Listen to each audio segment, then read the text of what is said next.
Hello, everyone, and welcome back to Talk Wordy, my hub for all the words that I read, write, or otherwise want to yap about. Today, I have a very, very special author guest on the pod. I've been looking forward to this one for quite some time. She is the instant USA Today and Canadian bestselling author of It's Different This Time, and her sophomore release, Let's Kiss and Tell, comes out on August 11th. She also has a Daytime Emmy Award and has produced for on-air broadcast, digital, and social media at some of the most notable shows and networks, such as Netflix and the Grammy Awards. Hello. And is the podcast host of Three's Company too. Please welcome Joss Richard. Hi. Oh my gosh. It's so weird hearing someone list out your bio. It's such a flex, though. I mean, all things are true, but I think it took many years to get to that point. You know what I mean? Yeah. It sounds like, oh my gosh, she's done so much, but it's over the course of many, many years. I know. I was looking at all of your credits and I was like, oh my gosh. Like, I had starry eyes. I was like, you're kidding. What do you mean I'm in conversation with this woman? This is crazy. Stop. Also, you're the one that has a traveling podcast. I was gushing over this right before we started recording. I think it's so freaking cool. You and your husband, power couple, traveling the world, spreading book love. I love it. I love it. We've been looking forward to this for a long time, so this is super special, and thank you for coming on the show. Okay, normally what I like to do to warm up with all of my guests, we usually talk about what we are reading, watching, and listening to, but to conserve some time, I want to kind of bring it down to what is it lately that you have been hyperfixating on? Is there anything in the TV, movie, book world, or just pop culture in general that has like been heavy on your mind? Oh my gosh, I feel like so many things. I have a very obsessive personality. So when I am into something, I'm like very into it and will consume it. And my algorithm just knows for some reason. I don't know what it is. Like they just know. And then I get like all of these videos. Okay, I went through a phase over the span of like 2 weeks. I was watching His and Hers. Have you seen that? So I haven't watched it, but I've seen it everywhere. Because that's an Alice Feeney adaptation, correct? Yes. And I've never read Alice Feeney, and I just ordered 3 of her books because the adaptation was incredible. So that, and then just like 2 days ago, I started rewatching To All the Boys. Oh my gosh. I feel like you just transported me back to like, what, 2018 or whenever the first one came out? I don't know what it was. I was just packing for this weekend, and I was thinking, okay, I'm going to put on just, because I watched The Kissing Booth for the first time last week. Yeah, for the first time? For the first time. Oh my gosh. I know. It was, and you know what? I never understood the Jacob Elordi thing until The Kissing Booth. Really? Okay, yeah, because that was the first project that I had seen him in. Yeah. So I was feeling like a YA Netflix rom-com, and I put on To All the Boys, and oh my God, it's so good. Yeah. So good. So that is what I'm hyper-fixating on, and I stopped halfway through the second, and I can't wait to go home and finish the rest. Yeah, I absolutely love those movies. The soundtrack is just so nostalgic for me, but also like I have this thing called synesthesia, and so like when something's brought up to me, I have like a weird automatic like sensory association, and so like for To All the Boys, I always think about like eating cotton candy, like, or bubblegum ice cream. Like, is that what you had when you were watching it for the first time? No, it's just this like mental association I have with it because it's just so like cozy but like bright, and I love those movies. It's time for a rewatch. It for is me. Time, everyone. It is time for a rewatch, and those like bubblegum cotton candy make sense because I feel like watching it. I never realized how calming it is. It feels like I'm watching The Great British Bake Off, but a rom-com. Gosh, yes. It's just there's something I don't know. Like it feels so soothing. Everyone watch it. Let's all watch it together. Yes. Let's bring it back. That can be like our follow-up movie at tonight's like little screening party. Yes. Yeah. Okay. So moving away from other media, and let's talk about your books and your career. Your background, as I was telling you before we started this, is absolutely insane. Congrats on such a fruitful career already. Thank you. Tell me a little bit more about your journey in media specifically and how it had an effect on your eventual career as a writer. I honestly don't know if the two go hand in hand. I think on some level, because I feel like I've always been a creative and a storyteller. But I started my career off in broadcast journalism. I went to school knowing I wanted to work in television. I wanted to be a producer. I wanted to work in entertainment news. And that's what I ended up doing. Hence all of the credits that you were mentioning. And my most recent production credit, the thing on my resume is I worked at Hello Sunshine and Reese's Book Club. And that was sort of a mesh of books and television and film, which I love. And I've always found myself a reader. And I would say I'm a reader first, honestly. Like I loved reading romance when I was younger. I was writing fan fiction at a very, very young age, but I never pursued writing fiction on my own. And it wasn't until around the pandemic when I was at Reese's Book Club and I was working with a lot of authors, I just fell in love with that. Yeah. And I thought, okay, well, maybe I can write fan fiction again. And I attempted to write fan fiction and I did it. I did a few things, but very soon after that, I had this urge to write something bigger and create new characters. And It's Different This Time was the first attempt at that. And I had no intention of publishing it. And that's sort of how that came to be. But I really, going from television to writing, I don't know. I think when I started writing, I realized I didn't want to work in television. And I think it's okay to have career pivots. Yeah. Absolutely. And gosh, what a sparkling debut.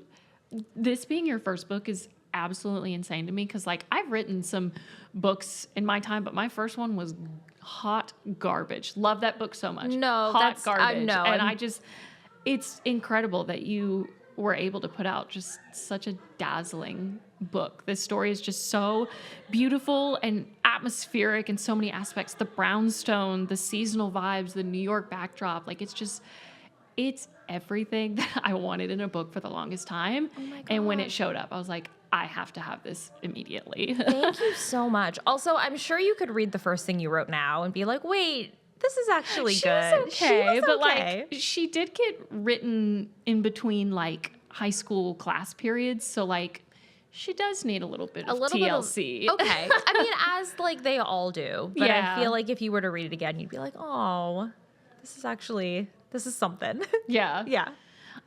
Just given the success of this book and just the way it is so immersive for the reader, what would you say is like the secret sauce for writing such an atmospheric book? Oh gosh. I think, at least for me, and I've heard this before where everyone is like, you just feel like you're in New York or, I want to go to Central Park. I want to be walking around in the autumn. I think that comes from my love of New York in the fall. And I think that if you are writing a setting that you genuinely love and you want to go to, I think that will come out in your writing. Because I wouldn't have been able to write this if I didn't love New York in the fall. Yeah. So I think that is key. If you love Paris in the springtime, then like write about that because like that will come through in your words. If I'm writing a love story about two people in, I don't know, like Idaho, like nothing against Idaho. I've never been there, but there's a place that doesn't make me feel things, then I just don't think that the book would be what it is. Yeah. Does that make sense? Yeah, absolutely. Okay. Like, what was your first experience with New York? Oh gosh. Well, okay. I just love Nora Ephron. So yes. I feel oh my gosh. I've always romanticized New York in the fall, and I just grew up on her, but I grew up in Toronto, born and raised, and it's like a hop, skip, and a jump over to New York. So every long weekend, me and my friends would go, me and my family we would go. So I felt like I also kind of grew up in New York, but going there for, just like weekends or long weekends, I always got like the best parts of New York. So I never I never lived there. So every time I went, it was exciting and I romanticized it. So I think that's where like my love for New York comes from. I'm also a Broadway girly, so. Dying to know, what are your like top 3 favorite musicals? Gosh, well, I mean, Les Mis, of course. Les Mis. I had seen that you got to like give one of the Les Mis actors a copy of your book and like in exchange for like a signed playbill or something? Literally, it's so funny.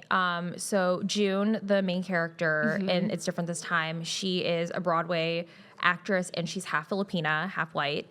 And the touring company of Les Mis, they came to LA, and this was a week after It's Different This Time came out, and they just got a new Eponine, who is the character that June plays in Yeah. It's Different This Time, and she is half Filipina and she is half white, and Oh it was my her debut gosh. performance.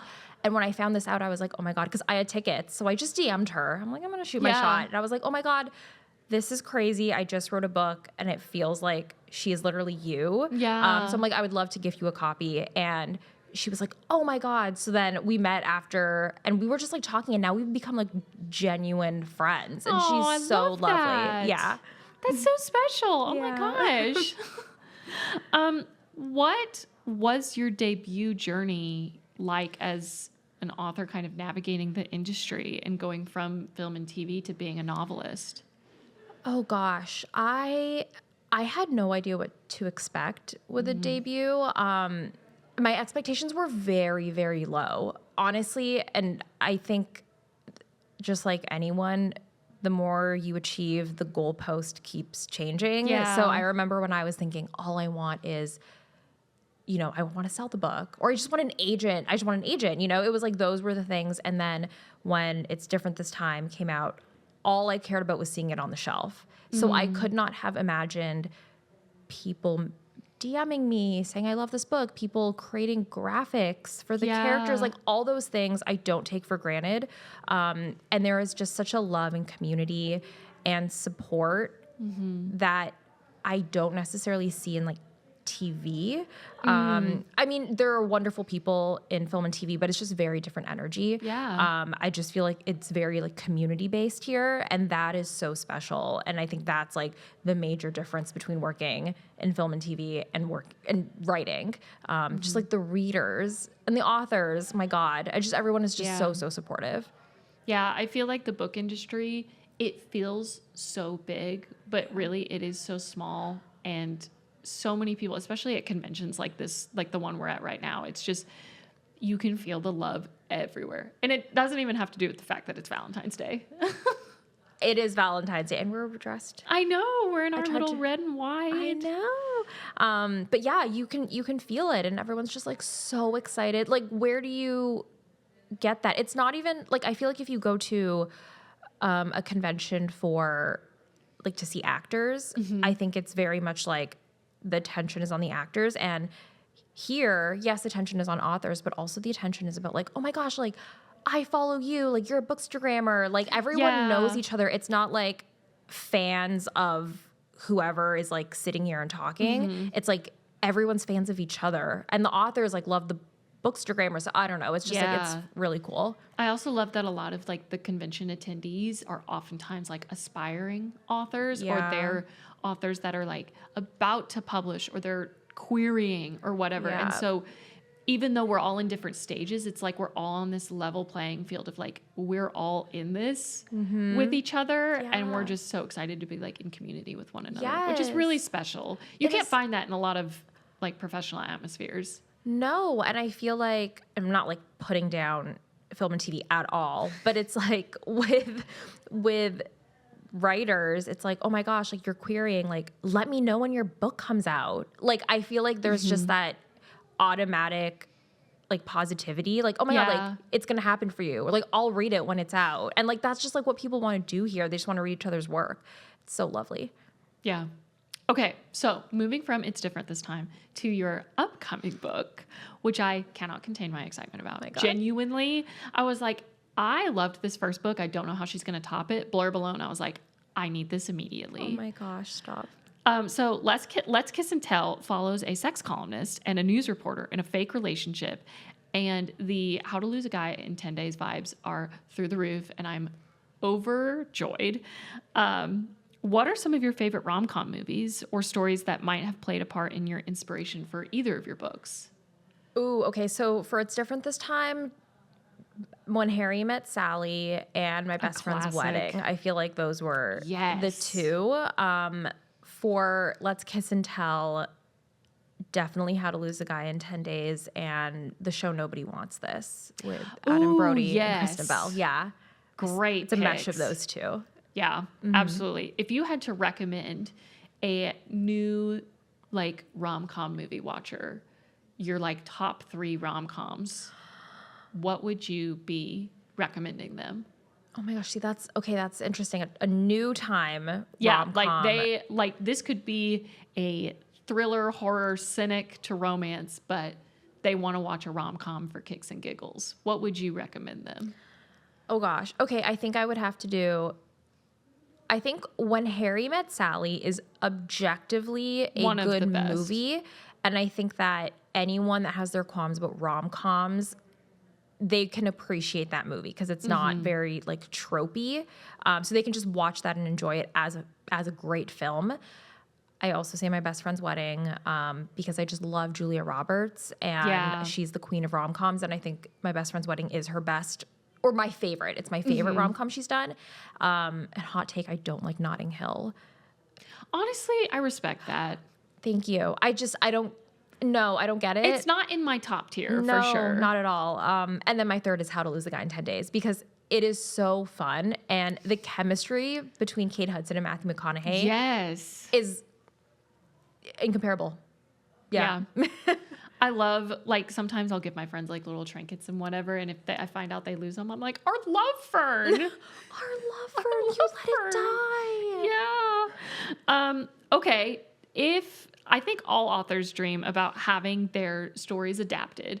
Should Let's Kiss and Tell ever be adapted for the screen, I'm curious, what kind of songs would you want part of the soundtrack? Okay, these questions are really good because I thought you were going somewhere like who would the cast be? Yeah, And I'm like, a lot of people ask about fan cast, but Yeah. I'm such a music dork. I have to know, like, if you could create the perfect soundtrack oh my gosh. And I feel like talking about this hypothetical soundtrack isn't as like walking into spoilery territory. That's a really good question. I would say I create playlists every time I'm writing a book, and for Let's Kiss and Tell, it's predominantly Sabrina Carpenter. Incredible Yeah. selections. Do you have like a favorite Sabrina album that you're pulling from, or is it a little bit of everything? I think Man's Best Friend Yeah. is very Let's Kiss and Tell. There's like sprinkled, what's her second one? Or not the second one, with the one with the blue? Short and sweet. Short and Sweet. Yeah, there's like some songs there sprinkled in, but a lot of Man's Best Friend is in there. I gotta say, originally, when Man's Best Friend came out, I was like, I don't didn't know like if it. this. Yes, I was about to say it more polite, but I love that you said it out loud. I didn't like it, but like after like a month, it really started to I think take it's root. my favorite album of hers. It's so catchy. But I'm with you. I was underwhelmed. I don't know what I was expecting, but I don't know. Something happened where you're like, wait, I want to hear that song again. Yeah. And then, everyone's just like using the songs in TikTok edits, and then you like hear it over and over again. You're like, oh wait. So yeah, it's a good I'm one. like, oh, it is pretty catchy. I Yeah. have to, let me just put this on. I don't personally relate to any of the songs on the album, but do I jam? Absolutely. Absolutely. Yeah. Okay. And then regarding your podcast, I love that you bring in guests that range from absolutely clueless about the show to like super fans. I fall into the former category. I've never seen a single clip, episode, none of What? it. Okay. So, for people like me, how would you describe the show to turn people like me into avid watchers of it? Okay, well, so the show that you're talking about is Three's Company, Yes. and I have a Three's Company rewatch podcast. It's a sitcom from late 70s, early 80s. It is my favorite TV show. It is my comfort show. It is very, very niche. And growing up, I didn't know anyone my age that watched it. Do you know who John Ritter is? No, I So don't. he's the main character of Three's Company, and I remember when he died, everyone in my class was like, "Oh my God, the dad from 8 Simple Rules died." Do you know that show? No, I don't. Okay, so he played the dad in this like ABC sitcom, and I was like, the dad from 8 Simple Rules is like Jack Tripper from Three's Company, like. Yeah. Anyway, so I was so upset, but so Three's Company this is so funny. It is a sitcom about 2 women who have a very conservative landlord. and they want to live with a man. And again, I'm just going to preface, we could never make this show today. We could never make the show It's today. one of those that just didn't age very well. Yes. So in order to have a third roommate who is a guy, I feel like people have walked in. This is not what my book is about, in case for any context. But he has to pretend that he's gay in order to live with the two girls. So it's just like little hijinks. It's very like slapstick comedy, but I love it so much. So the podcast, because it's a sitcom in the 70s, situational comedy, you don't have to know anything other than their roommates. Yeah. So I can just take a viewer who's never watched Three's Company and like have them watch a random episode in season 4, and they can still watch it and have commentary. Oh, I love that. Yeah, it's not like, oh, you need like this backstory or this happened Yeah. last episode. So yeah, That's so if you cute. want to come on, I was like, can. okay, I might have to put this on my watch list immediately. Because, I mean- I love Friends. There are stories that, like, you do need to kind of know, okay, these are siblings.